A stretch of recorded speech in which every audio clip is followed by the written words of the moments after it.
Hey everybody, welcome back to the channel. I'm Charles Szczepanek. Another exciting day, part 2 on Pure Imagination and Somewhere Over the Rainbow in-depth tutorial. We're going to jump right in, check it out.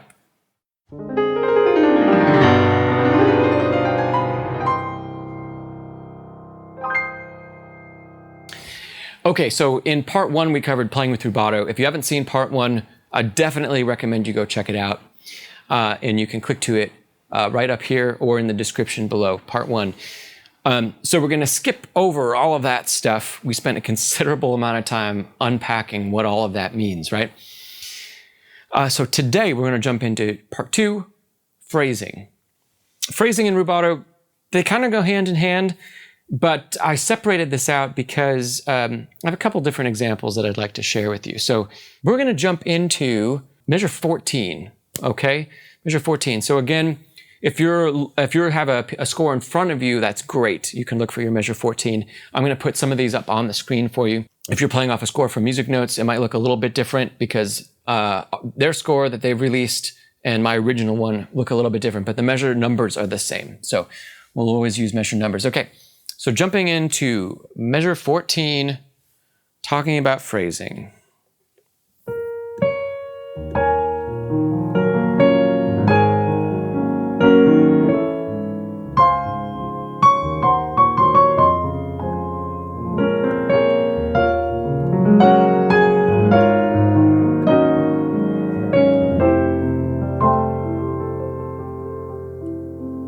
Okay, this is just going to kind of give us an introduction back into the piece and where we are with things. Two main things I want to say about this phrase that started in measure 14. One, remember, like we talked about last time, know what the words are, know where the breaths are, right? We unpacked all of that and what it means already, so I'm not going to do that again, but know where we need time to breathe, know where we need space, know where the syllables, we know where the words are dictating our rhythms, right? Okay, so you can hear that totally in the right hand.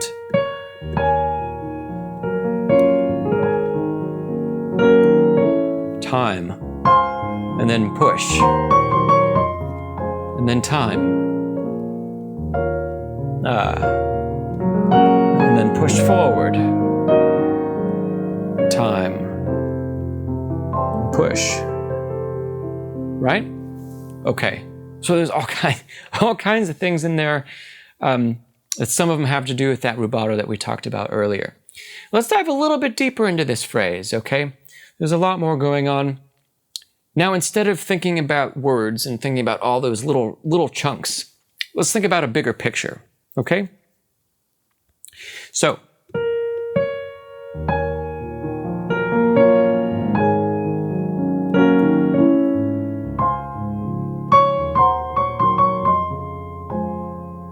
I'm going to call that our first phrase. You could argue that there are some other ones in there. I've definitely even marked it a little differently. But as a broad idea, we're going to call that our first phrase of the verse. Yeah? And so we want to make sure that everything is connected, and we want to identify where is the high point. Like, what are we really talking about here? Where is the most exciting point? Where is the phrase going to, the maximal place that it's going to? So I think that is going to be in measure 15. So it's only the next bar, but if I start again and pick up to 14,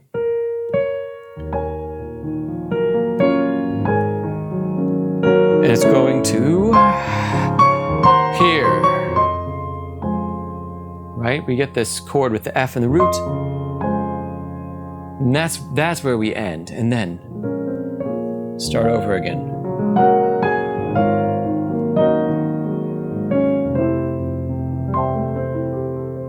Okay, so in the midst of each of these words having their own rhythm, right, and needing that own little bit of rubato, we want to feel that, but in addition to that, we also want to feel the one overarching shape, right? And so that is a bar and a half that has one direction, and it's moving forward to a point and then coming back, right?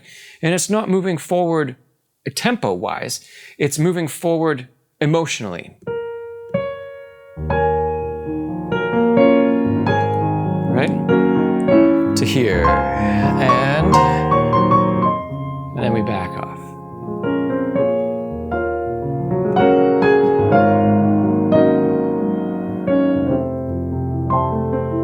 Yeah?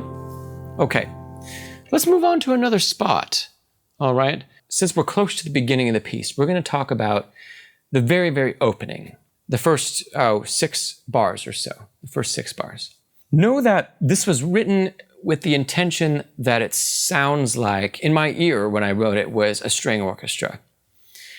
And I'm going to unpack for you a little bit of why, some of the choices I made at the notes I put down, and kind of how that affects our performance of it. So here it is from the top.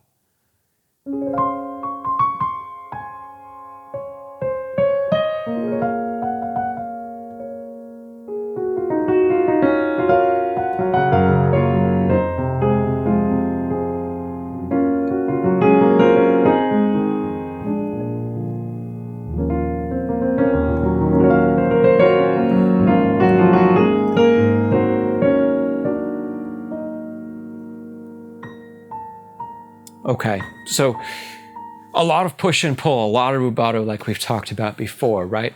But there's more than that. Okay, so we're going to jump into bar 3. Bar 3 here, this is where the left hand starts to take off and do something of its own, right? All of that stuff that's down there. So remember I said this is like, I wanted it to sound like string writing. And if I was writing for a string orchestra, let's say I'd have basses and cello and violas and violin 2s, violin 1s, if we build from the bottom, right? And so now if we look from the top down in our score, we have violin 1s playing, right? Okay, and then we have violin 2s doing the harmony. So violin 1s and 2s are playing together there. Now you could say that violas could be on the B. They're probably somewhere down here in the left hand. Something like that. And now we run into a problem. We have cello and basses. And I would have loved to have been able to do something on the piano that was more like this. That's a great sound, but I can't play all those notes and play and then, right? But that's the sound I wanted. I wanted this rich sound, sustained, okay?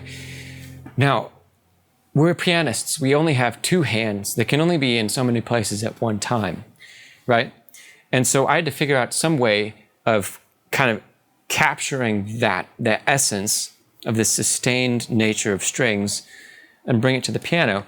And the way I've done that is by kind of arpeggiating some of these notes out. But it's really important to know when you play it that we don't want really crisp arpeggios, okay?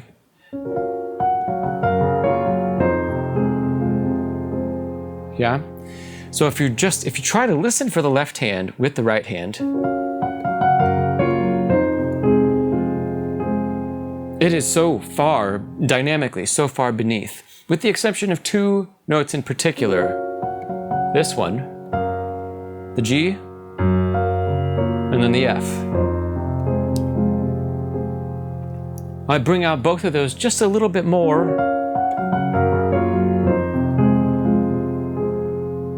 Because those are the roots of the chords, right? And that's where our kind of the nature of the bass, the foundation for us, it's going to come from those 2 notes. So I bring those out a little bit, but really important that we don't get too notey, too much articulation on the rest of it. So for example, you really wouldn't want to play this bar. That's what's written. So it wouldn't with both hands together. We don't want that. That's drawing way too much attention to the left hand. I know the left hand is busy, but we don't want to make it sound busy. We want the left hand to just be a texture, okay? So pick out a couple important notes that need to be voiced up. The G and the F.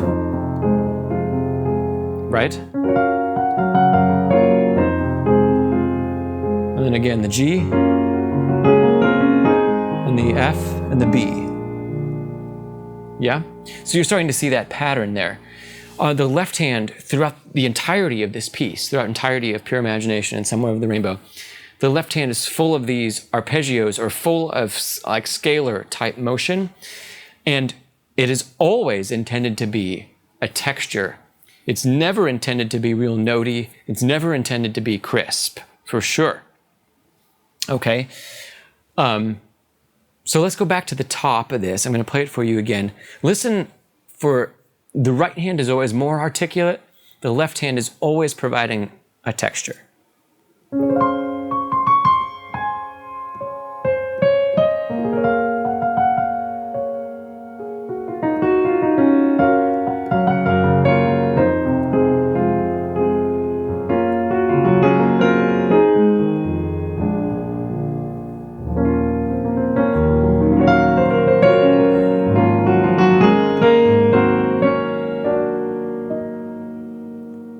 Yeah, so keep that in mind as you play this, and as you play all of the 16th note runs, especially in the left hand.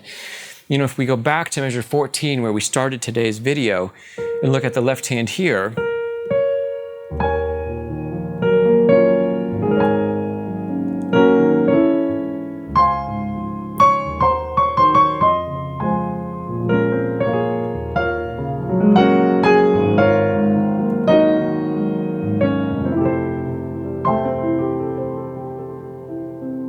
yeah, that last bar is a great example because the right hand is so much less going on.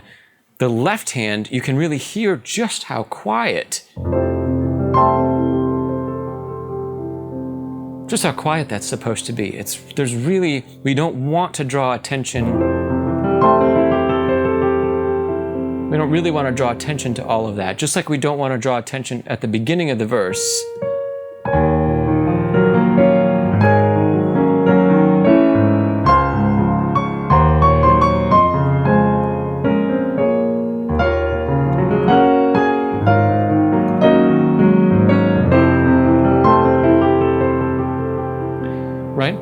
With all of those notes, it's just far too busy, and we get distracted from the singing nature of the right hand. And all of that singing, like we talked about in part one, that is what we really want driving the piece. That's what's most important for feeling natural. So know that throughout the whole piece, all of these things that are 16th notes or faster in the left hand, they are all to provide texture. And so the more they can be blurred with pedal, the better. The less the notes stick out, the better. The warmer they are, and the more you can sink in, the better. The more they sound like just a chord, right? I mean, I would have loved to play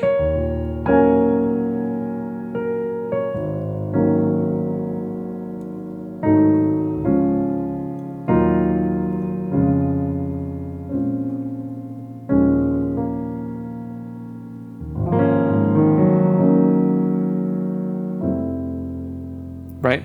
We just want one simple texture, one simple harmony, okay?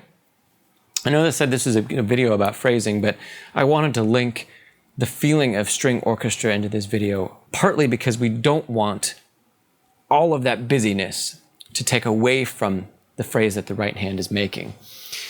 Okay, there's one other spot that I really wanted to talk about today, and that's actually the beginning of Somewhere Over the Rainbow. So that's in measure 39. So if we look at this real quick, all we have is the left hand holding a sustained whole notes for a couple bars, and a very, very simple right hand that's playing a melody. So first of all, this melody, I know some people, I've gotten some emails actually, some people haven't known this part of the song. A lot of like early jazz and Tin Pan Alley type stuff, so think of like Gershwin and Cole Porter and things. There are refrains from pieces that we are really familiar with. But a lot of the time, those pieces also have a verse, or multiple verses, but they definitely have a verse prior to the refrain that is not nearly as well known unless you're really into that kind of music and you know the stuff. So this music starting in measure 39, that's actually the very, very first verse of Somewhere Over the Rainbow. And I personally love a recording that Tony Bennett made for it. I can't play it here because of YouTube copyright stuff, but you can go look it up on, I'm sure you can find it either here on YouTube or on Spotify, one of the two places. And he sings the whole verse. So that would be a great, great resource to give you a little heads up into how it sounds. I'm going to play and sing along for you. So it goes like this, starting in measure 39. When all the world is a hopeless jumble and the raindrops tumble all around, heaven opens a magic lane. Right? When all the clouds darken up the skyway, there's a rainbow highway to be found, leading to your window pane. You get the idea, yeah? Okay, so familiarize yourself with the verse. Like we talked about in part 1 of the video, knowing the words is super, super important. So if you are unfamiliar with this, look it up. It's going to totally change how you play it. Okay, now jumping back into phrasing and a little bit of rubato playing. If we just play what's on the page,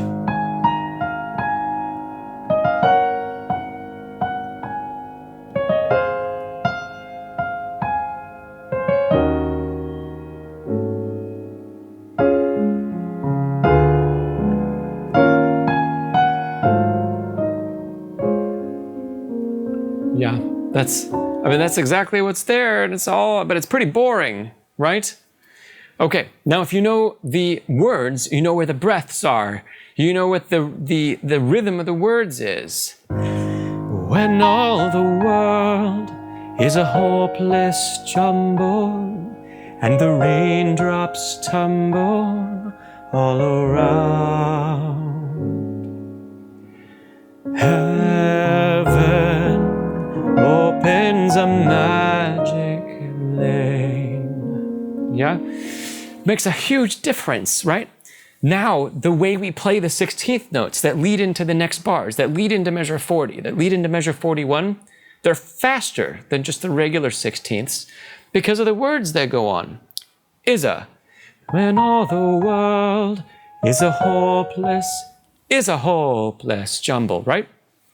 So knowing that totally changes if we just played it straight. When all the world is a hopeless jumble and the raindrops tumble. Again, not super interesting. It's pretty boring.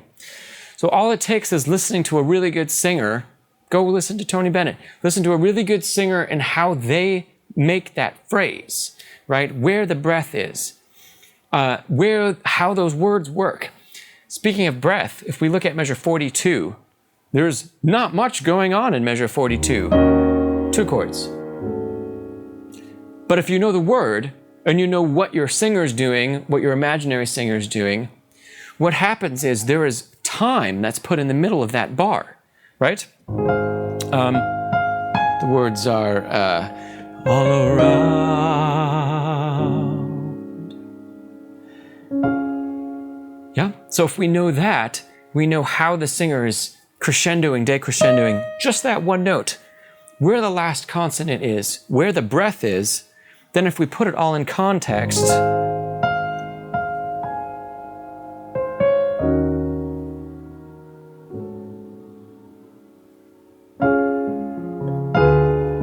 now the way the body language we have and the way these 2 chords fall into each other totally shows us what the melody is doing, even though it's just sitting on one note. As pianists, remember, we don't have any control. After that note is played, we lose control of it. But we can get a little bit back if we're really careful with how we shape other aspects of the bar, right? So here we have an opportunity to do that.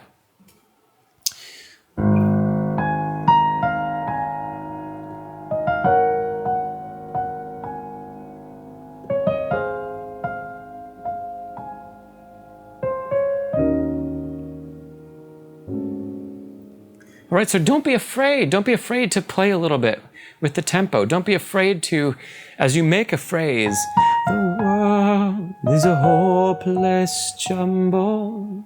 That's the end. There's a breath. There's time. And the raindrops tumble all around. Don't be afraid to experiment with it, right? There's so much music out there. I hear so many music students that play things so straight. And part of the reason I'm spending so much time on this aspect in particular is because there is a lot of music out there that's not very musical. And I think a big disconnect that people have is that the piano is such an unnatural thing to play, but we need to make it something that's way more natural. We need to make it sing, right? And so the best way to do that is think about what it is to, what it would mean to sing it. And a great place to learn that is in a piece of music that actually does have words, that does have lyrics. Even if you're a little bit afraid of singing, you don't have to maybe not do it in front of anybody else, but on your own time, even just hum along. If it's a classical piece of music and it doesn't have words, hum along to the melody. You're going to find yourself, your body's going to naturally tell you there are things that are going to happen. You're going to get louder. You're going to get softer. You're going to need space to breathe. You're going to automatically feel a huge difference in how phrasing needs to work. Just from putting a little bit of yourself away from your hands, a little bit of your breath, a little bit of your breath into the music. There are a lot of famous pianists that actually sing along, that have sung along on their recordings and in their performances. It doesn't quite happen as much anymore, but jazz pianist Thelonious Monk was famous for singing along while he recorded and while he played. And it wasn't at all in tune. In fact, you can listen to Thelonious Monk recordings and he's off in the background humming while he's playing, and you can hear it. You can totally hear it. He's humming really loudly, and it's kind of in rhythm. It's not even close to pitch. And so that doesn't really matter, but he was doing it because he knew he needed that connection. He needed the music to connect to his air and to connect to his soul, right? And the best way we can do that is get it to come from within us. And if we could feel it, then when it comes out the fingers on this box, that's very unforgiving, all of a sudden there's so much more magic that can happen, right? Classical pianist Glenn Gould, he used to hum all the time when he was recording and performing. And you can hear it on his recordings as well. So there's two examples of guys that weren't afraid. They weren't afraid in the least to let it be heard. But in your practice time, take a little bit of that. Just hum a little bit. Get the air moving along with what you're playing, and it's going to do wonders for your ability to make a phrase, understand how a phrase works, right? And even better if you can incorporate it into a piece of music that has words, and then you can talk about, you can experiment with those other things that we've talked about, the space to breathe and the speed, the rhythmic duration of individual syllables and how that affects how we play. And that will slowly work its way into the rest of your playing, and you will forever be changed. Forever be changed. So yeah, we're going to wrap it up for today. This was another good video, and I think we're going to call it the end of part 2. A little bit about phrasing, a little bit about playing like a string orchestra. So stick around. We have 2 more parts for this. We have parts 3 and 4. Part 3 is going to be about big stretches. That's probably going to be a pretty short part. Part 4 is going to be diving into the more technically challenging bits and giving you some practice tips, and we'll go from there. So, hey, enjoy playing. Leave a comment below for me. Ask me some questions. I will get back to you. Definitely get back to you. And in the meantime, hey, stay tuned for the next video. Have a good week, and keep it up.